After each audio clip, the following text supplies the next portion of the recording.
dinh nghe mèo mù lâu na cũng có xót ta đông đi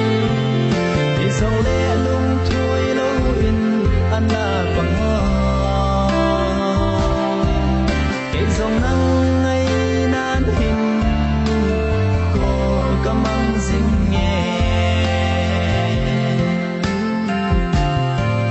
xuân lệ ra nên nắng ngày ngàn hình có hi căm măng dinh nghe cả sân là thiêng xéo chu nên bên lăng đông thả lâu viên băng dinh in nấu sang cây đình hi mèo mù lâu na cũng có xót ta đông đi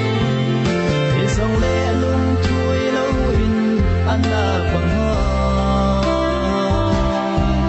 cái dòng nắng ngày nan hình có căm măng dinh nghe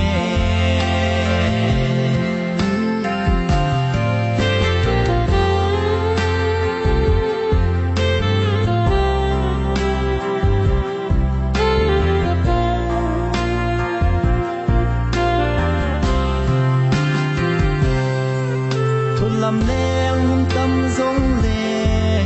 đồng thả tay nan mi đồng xiết hi kia ta in gel dinh in lăng đồng xiết lắm hi nắng lệ kiên giọt hồng tê tin mèo mù lâu na cũng có xót ta đông đi dòng lệ lung thui lâu in anh là bằng hoa cái dòng nắng ngày nan hình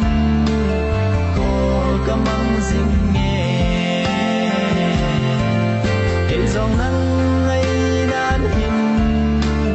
có căm măng dinh nghe